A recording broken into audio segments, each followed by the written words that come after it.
આજે આપણે છે અવિભાજ્ય સંખ્યાઓ વિશે જાણવાનું છે, બરોબર? તો અવિભાજ્ય સંખ્યા એટલે શું? એની પહેલા આપણે હે ને શીખી ગયા અવયવો. જો આ તમને અવયવ ને અવયવીની અંદર જે આવતું હતું ઈ પહેલા આવડતું હોય છે તો અવિભાજ્ય સંખ્યા છે એ હાવ વહેલું પડી.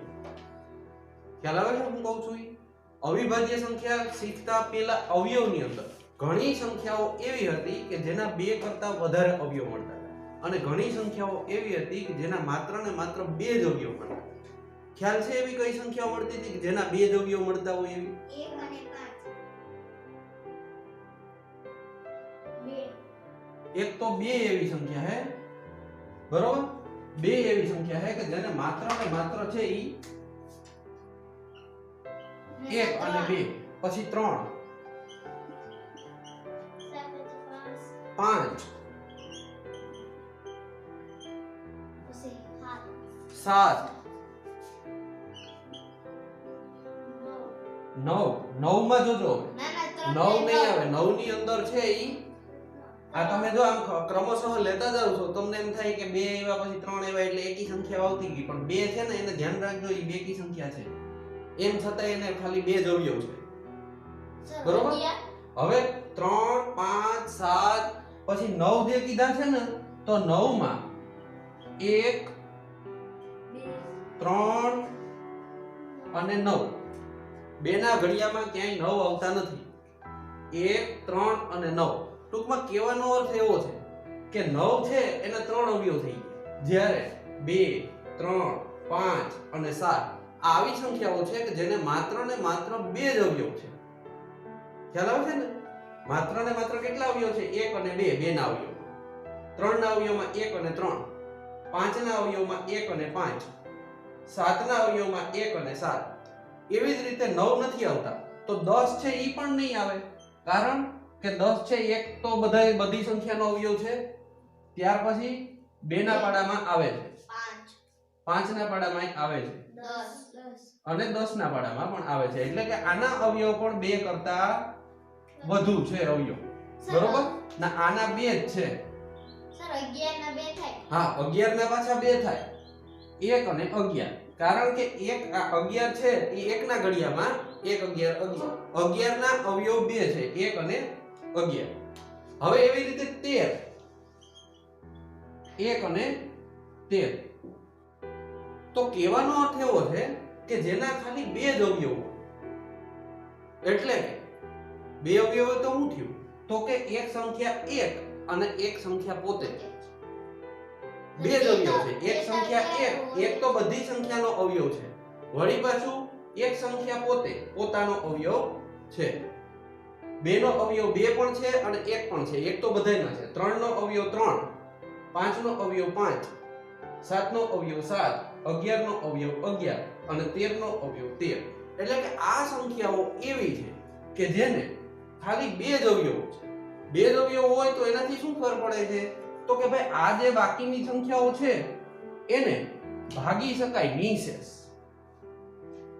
આ બધી સંખ્યાઓ છે એને નિશેષ ભાગી શકાય. આને બીજી સંખ્યાઓ વડે નિશેષ ભાગી શકાતું નથી. ખ્યાલ આવે છે?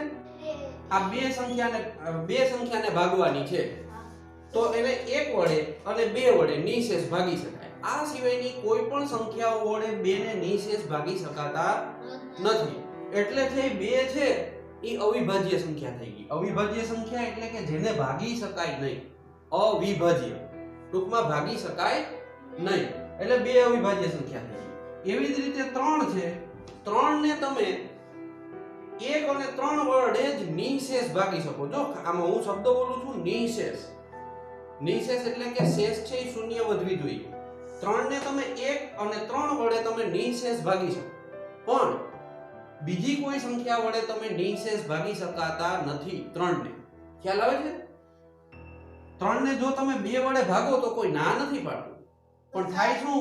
2 1 2 શેષ છે એ 1 વધે છે, પણ નિશેષ ભાગી શકાતા નથી. એટલે 3 પણ એવી સંખ્યા છે કે જેને બે જ અવયવ છે અને 3 ને બીજી કોઈ સંખ્યા વડે એટલે કે 1 અને 3 સિવાયની બીજી કોઈ સંખ્યા વડે નિશેષ ભાગી શકાતા નથી. એવી જ રીતે 5, 7, 11 અને 13 કે કોઈ પણ આવી સંખ્યા લ્યો કે જેને માત્ર બે જ અવયવ હોય, એક અને એક સંખ્યા પોતે. બરોબર? આવી જેટલી સંખ્યાઓ છે એ બધી સંખ્યાઓને એની સિવાયની સંખ્યાઓ વડે ભાગી શકાય ને, એટલા માટે અવિભાજ્ય સંખ્યાઓ કહેવાય. અવિભાજ્ય સંખ્યા એટલે શું? કે જેને માત્ર ને માત્ર બે જ અવયવ છે, એક વડે અને એક ઈ સંખ્યા પોતે જ છે, ઈ બે જ અવયવ છે. એટલે કે આવી બે જ અવયવ વાળી સંખ્યાઓ છે, ઈ બધી સંખ્યાઓ છે એ અવિભાજ્ય સંખ્યાઓ કહેવાય. અવિભાજ્ય સંખ્યાઓ એટલે શું? તો કે જે સંખ્યાને માત્ર બે જ અવયવો હોય.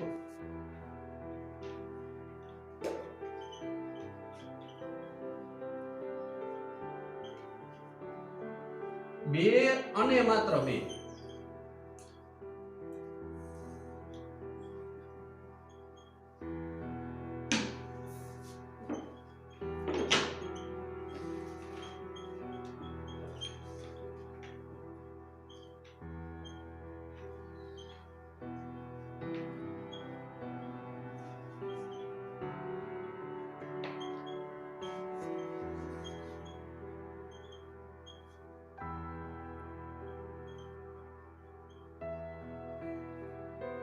જે સંખ્યાને માત્ર બે અને માત્ર બે જ અવયવ, બે થી વધારે અવયવ હોવા જોઈએ નહીં. જો બે થી વધારે અવયવ હોય તો એ અવિભાજ્ય સંખ્યા કહેવાય નહીં, એ વિભાજ્ય સંખ્યા કહેવાય. ખાલી બે અને માત્ર બે જ અવયવ હોય એવી બધી સંખ્યાઓ અવિભાજ્ય સંખ્યા કહેવાય. હવે ખ્યાલ આવી ગયો? અવિભાજ્ય સંખ્યા એટલે શું? કે જેને માત્ર કેટલા અવયવ હોય? બે જ અવયવ. એટલે કે એના એક સંખ્યા એક અને એક સંખ્યા પોતાનો અવયવ છે. આ સિવાયની કોઈ પણ સંખ્યાઓ વડે એમને નિશેષ ભાગી શકાતા નથી. નિશેષ ભાગી શકાતા નથી એટલે એનું નામ આપ્યું છે અવિભાજ્ય. અવિભાજ્ય સંખ્યાના કેટલાક તથ્યો. એની અંદર સૌથી નાની અવિભાજ્ય સંખ્યા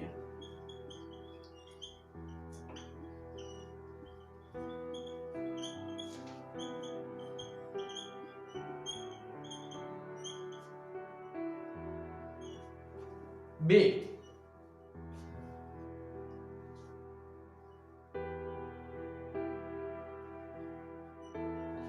બે છે સૌથી નાની અવિભાજ્ય સંખ્યા. પાછી આ બે કેવી સંખ્યા છે? એકી સંખ્યા છે કે બેકી? બેકી સંખ્યા. તો એનો અર્થ એ થયો કે અવિભાજ્ય જેટલી પણ સંખ્યાઓ છે ને, આ પણ યાદ રાખજો, જેટલી પણ અવિભાજ્ય સંખ્યાઓ છે એમાં બે છે એક જ એવી સંખ્યા છે કે બેકી પણ છે અને અવિભાજ્ય પણ છે.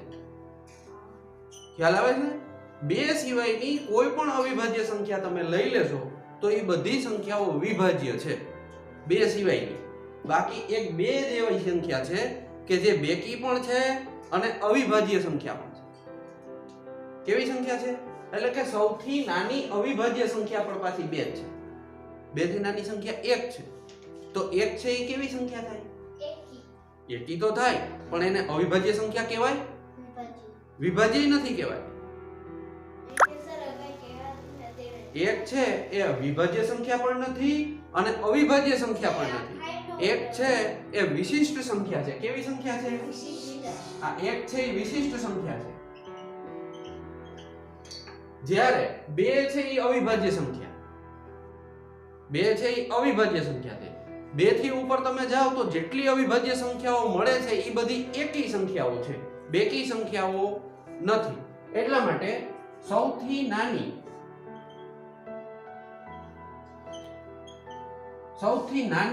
અને સૌથી મોટી, બે, સૌથી નાની અને સૌથી મોટી બે આવી જાય.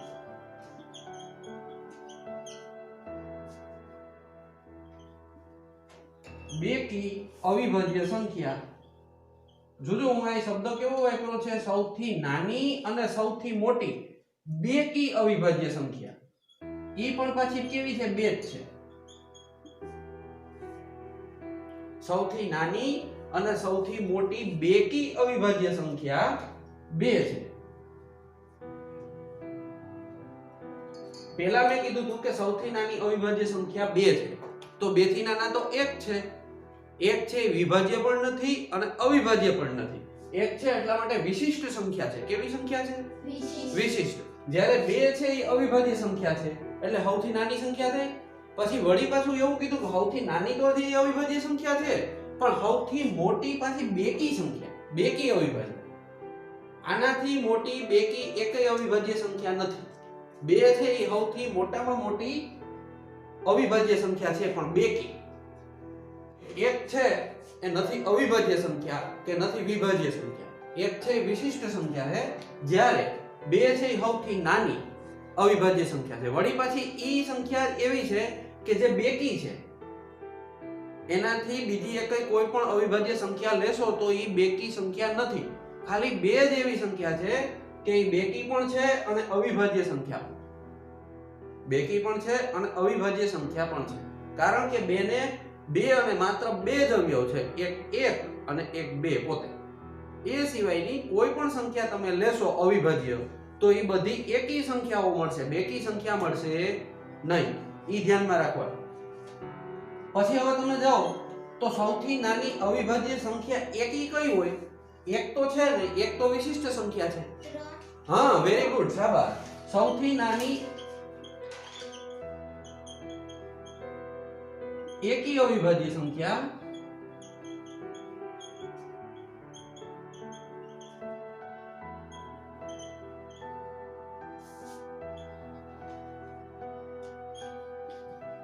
ત્રણ છે. સૌથી નાની એકી અવિભાજ્ય સંખ્યા, જો બેકી કીધું હોય તો 2 છે. સૌથી નાની અવિભાજ્ય ખાલી કીધું હોય તો પણ 2 છે. પણ એવું કીધું કે સૌથી નાની એકી અવિભાજ્ય સંખ્યા, તો 3 જવાબ આવે. ખ્યાલ આવે છે? તમે જો આમાં 1 લખીને આવશો તો ખોટું, કારણ કે 1 છે એ કેવી સંખ્યા છે? વિશિષ્ટ સંખ્યા છે. જ્યારે 2 છે એ સૌથી નાની અવિભાજ્ય સંખ્યા પણ છે અને પાછી બેકી સંખ્યા પણ છે. જ્યારે સૌથી નાની જો તમારે એકી સંખ્યા અને એ પણ અવિભાજ્ય લેવી હોય, સૌથી નાની એકી અને અવિભાજ્ય સંખ્યા લેવી હોય તો ઈ જો આની પહેલા આપણે અવિભાજ્ય સંખ્યાઓ જોયું હતું ને, કે અવિભાજ્ય સંખ્યાઓ ની અંદર એવી સંખ્યાઓ હતી કે જેને 2 અને માત્ર 2 જ અવયવ હોય.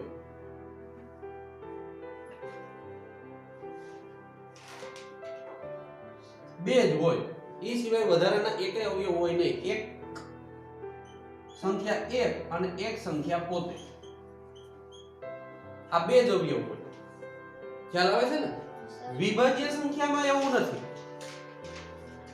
વિભાજ્ય સંખ્યા છે અવિભાજ્ય સંખ્યાથી તદ્દન ઉલટું, કે આના છે માત્ર 2 અવયવ હોય તો આના વિભાજ્ય સંખ્યામાં 2 કરતા વધારે અવયવ હોય. આપણે અવયવ અને અવયવીની અંદર શીખી ગયા, કોઈ પણ સંખ્યાના ઓછામાં ઓછા કેટલા અવયવ મળે? 2 અવયવ મળે. 2 થી ઓછા મળે નહીં. એટલે 2 અવયવ તો હોય જ, પણ આ અવયવોમાં પણ એક સંખ્યા 1 હોય અને એક સંખ્યા પોતે હોય. ખ્યાલ આવે છે ને? તો એવી રીતે વિભાજ્ય સંખ્યા એવી છે કે અવિભાજ્ય સંખ્યામાં આપણે જોયું કે 2 જ અવયવ હોય, પરંતુ વિભાજ્ય સંખ્યાની અંદર 2 કરતા વધારે અવયવ હોય. કોઈ પણ જે સંખ્યાના 2 કરતા વધારે અવયવ હોય, દાખલા તરીકે આપણે આગળ જોઈએ તો 9 પહેલા ત્યારે જોતા હતા. તો 9 જોતા હતા તો 9 માં 1 3 અને 9, 1 3 અને 9, આના અવયવોની સંખ્યા કેટલી થઈ? 3 થઈ. તો એનો અર્થ એ થયો કે 9 ને 1 અને 9 સિવાય, આ 9 ને 1 અને 9 સિવાય 3 વડે નિશેષ ભાગી શકાય.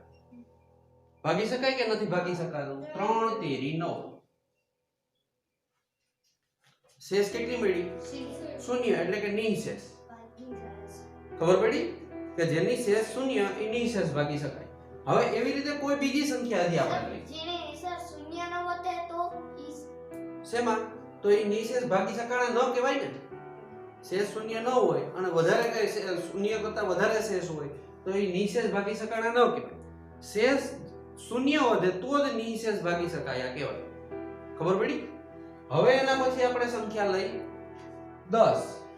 તો 10 ના આપણે 2 કરતા વધારે અવયવ મળતા હતા.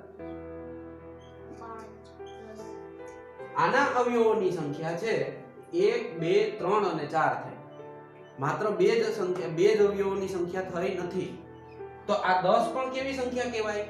વિભાજ્ય. વિભાજ્ય. કારણ કે 10 ને તમે 1 અને 10 સિવાય 2 વડે અને 5 વડે નિશેષ ભાગી શકો.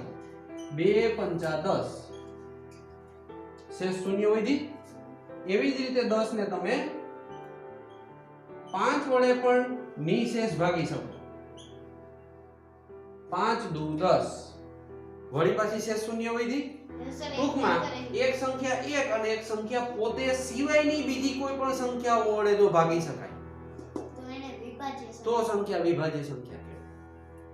જ્યારે અવિભાજ્ય સંખ્યાઓની અંદર એક અને સંખ્યા પોતે કોઈ પણ સંખ્યા હોય. દાખલા તરીકે 2 હોય તો એ 2 ને 1 વડે અને 2 વડે એ બે જ સંખ્યાઓ વડે નિશેષ ભાગી શકાય. એ સિવાય બીજી કોઈ સંખ્યાઓ વડે 2 ને નિશેષ ભાગી શકાતા નથી. એવી જ રીતે 3 છે તો 3 ને 1 અને 3 વડે નિશેષ ભાગી શકાય.